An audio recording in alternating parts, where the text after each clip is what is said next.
মহাভারত হলো রহস্যে ভরা একটি গ্রন্থ, যাকে যত বেশি পাঠ করবেন তার থেকে তত বেশি রহস্য রোমাঞ্চ আপনাদের সামনে বের হতে থাকবে।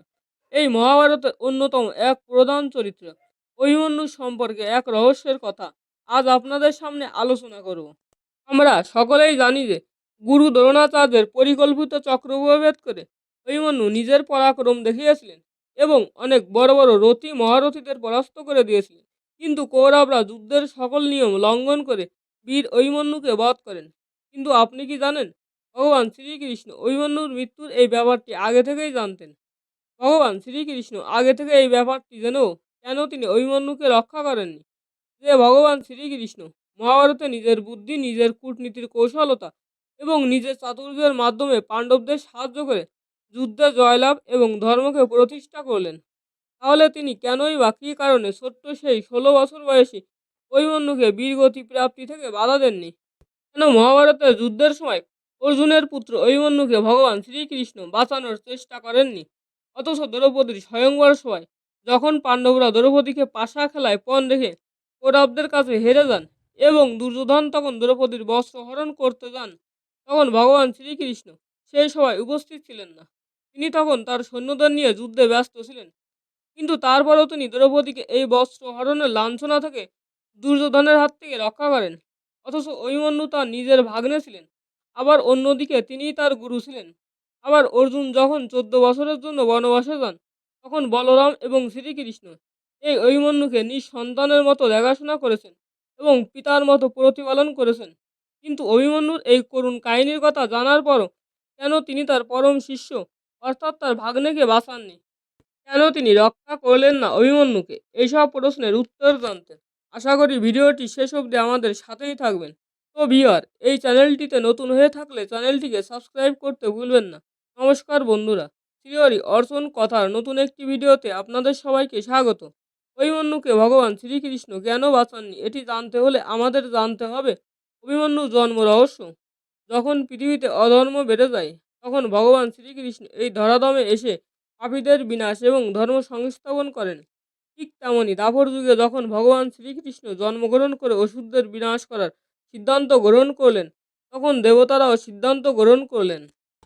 তারাও পৃথিবীতে জন্মগ্রহণ করে ভগবান শ্রীকৃষ্ণকে সাহায্য করবেন। এই কথা দেবতারা যখন আলোচনা করছিলেন যে মর্তে কে কোন অবতারে আবির্ভূত হবেন এবং কে কার পুত্রদেরকে মর্তে পাঠাবেন মনুষ্যরূপে, তখন সকল দেবতারা বলেন অর্জুনের পুত্ররূপে চন্দ্রদেব সোমের পুত্র বর্চসকে মর্তে জন্মগ্রহণ করার জন্য।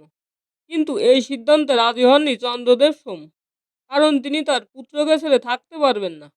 তিনি তার পুত্রকে অত্যন্ত ভালোবাসতেন, এই জন্য তিনি তার পুত্র বিয়োগ সহ্য করতে পারবেন না। এরপর সকল দেবতারা চন্দ্রদেবকে বোঝাতে থাকেন এবং বলেন ধর্মের রক্ষা করা আমাদের সকলের কর্তব্য। আমরা কখনো এই কর্তব্য থেকে পিছু হাঁটতে পারি না। এই জন্য আপনারও কর্তব্য যে আপনিও ধর্মের প্রতিষ্ঠা করার জন্য আপনার পুত্র বর্চসকে মর্তলোকে পাঠান। এইভাবে সকল দেবতারা যখন জোর করে চন্দ্রদেব সোমকে রাজি করান, তখন চন্দ্রদেব সোম সেই প্রস্তাবে রাজি হন এবং সেই সাথে কিছু শর্তও দেন। সেই শর্তগুলি হলো, পুত্র বর্চস তার কাছে অনেক প্রিয়, তিনি তার পুত্রকে ছেড়ে বেশি দিন থাকতে পারবেন না। অর্থাৎ তিনি তার পুত্র বর্চসকে বেশি দিনের জন্য পৃথিবী লোকে পাঠাবেন না, মাত্র 16 বছরের জন্য পৃথিবী লোকে পাঠাবেন। পৃথিবীতে যাওয়ার পর সে যখন অর্জুন পুত্র অভিমন্যু রূপে জন্ম নেবে, তখন সে মহাভারতের যুদ্ধে একা একা যুদ্ধ করে বীরের মতো মৃত্যুবরণ করবে এবং তার বীরত্বের কথা যুগ যুগ ধরে চলতে থাকবে এবং তার মৃত্যুর পর তারই পুত্র পরবর্তী সম্রাট হিসেবে পাণ্ডবদের বংশকে এগিয়ে নিয়ে যাবেন। চন্দ্রদেবের এই সকল কথাগুলো শুনে অনেক দেবতারা রুষ্ট হন, কিন্তু ধর্ম প্রতিষ্ঠার জন্য তারা চন্দ্রদেবের সেই শর্তগুলিকে মেনে নেন এবং পৃথিবী লোকে তার পুত্র বর্চসকে জন্ম নেওয়ার আদেশ দেন। যথাসময়ে শ্রীকৃষ্ণের ভগ্নী সুভদ্রার সাথে তৃতীয় পাণ্ডব অর্জুনের বিবাহ সম্পন্ন হয়। সুভদ্রার পুত্ররূপে চন্দ্রদেব সোমের পুত্র বর্চস অভিমন্যু নামে জন্মগ্রহণ করেন। শ্রীকৃষ্ণ খুব ভালোভাবে অভিমন্যুর জন্ম রহস্য জানতেন, কারণ তিনি হলেন জগৎপতি আত্মারাম। কুরুক্ষেত্রের যুদ্ধের 13তম দিনে কৌরবগণ এক ভয়ানক পরিকল্পনা গ্রহণ করেন। তারা অর্জুনকে অন্যত্র যুদ্ধ ব্যস্ত রেখে মূল যুদ্ধক্ষেত্রে চক্রব্যূহ রচনা করেন। একমাত্র অর্জুনই চক্রব্যূহ ভাঙতে পারেন এবং সেখান থেকে বেরিয়েও আসতে পারেন। চন্দ্রদেব সোমের শর্ত অনুযায়ী সেদিনের যুদ্ধের ভার পড়ল বালক অভিমন্যুর উপরে। অভিমন্যু চক্রব্যূহে প্রবেশ করতে পারেন, কিন্তু সেখান থেকে বেরিয়ে আসার বিদ্যা জানতেন না। অভিমন্যু যখন মাতৃগর্ভে, তখন সুভদ্রা অর্জুনের কাছে চক্রব্যূহে প্রবেশ ও বেরিয়ে আসার কৌশল জানতে চেয়েছিলেন। সুভদ্রা চক্রব্যূহে প্রবেশ করার কৌশল জানার পরে ঘুমিয়ে পড়েছিলেন বিদায় চক্রব্যূহ থেকে বেরিয়ে আসার কৌশল জানতে পারেননি। তাই অভিমন্যু মাতৃগর্ভ থেকে চক্রব্যূহে প্রবেশের কৌশল জানতেন, কিন্তু চক্রব্যূহ থেকে বেরিয়ে আসার কৌশল শিখতে পারেননি। তারপর অভিমন্যু সিদ্ধান্ত নেন তিনি চক্রব্যূহ ভেদ করবেন এবং পাণ্ডবরা অভিমন্যুকে অনুসরণ করবে। কিন্তু সেদিনের যুদ্ধে অভিমন্যু চক্রব্যূহে প্রবেশের পর পাণ্ডবরা অভিমন্যুকে অনুসরণ করতে পারেননি, কারণ সেদিন চক্রব্যূহের প্রবেশদ্বারে দাঁড়িয়েছিলেন জয়দ্রথ। তিনি বর পেয়েছিলেন সেদিনকার যুদ্ধে কেউ তাকে পরাজিত করতে পারবে না।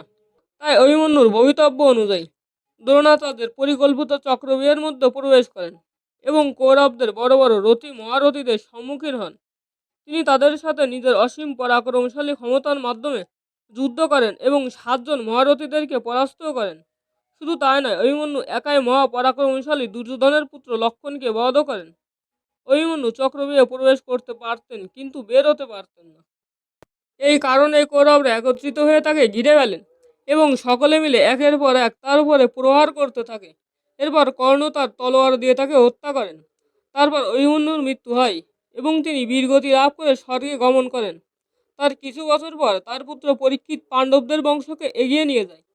অভিমন্যু মাত্র 16 বছর পৃথিবী লোকে ছিলেন, কিন্তু তার সাহসিকতার প্রশংসা আজও সমগ্র জাতির মুখে শোনা যায়।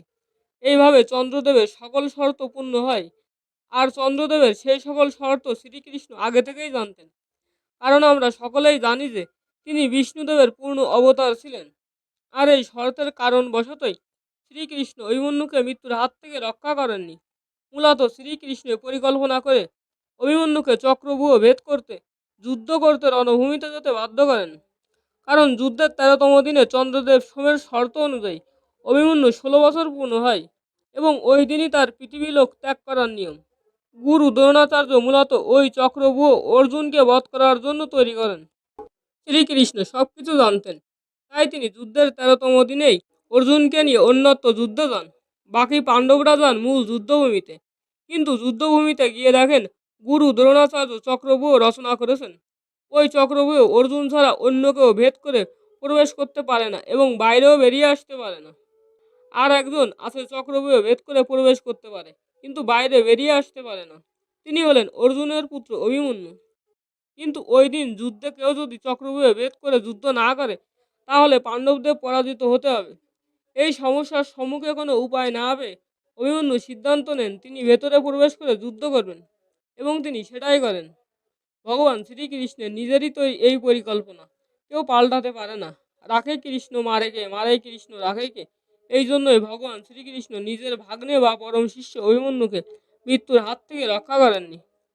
তো ভিউয়ার, আশা করছি এই ভিডিওটি আপনাদের ভালো লেগেছে। ভিডিওটি ভালো লেগে থাকলে ভিডিওটিকে লাইক এবং শেয়ার করতে ভুলবেন না, এবং পৌরাণিক সংক্রান্ত আরও তথ্য পেতে শ্রীহরি অর্চন কথা চ্যানেলটিকে সাবস্ক্রাইব করতে ভুলবেন না। পরবর্তী ভিডিওতে আপনারা কোন পৌরাণিক তথ্য সম্পর্কে জানতে চান সেটা আমাদের কমেন্টে জানান। তাহলে আজকের মতো এই পর্যন্ত।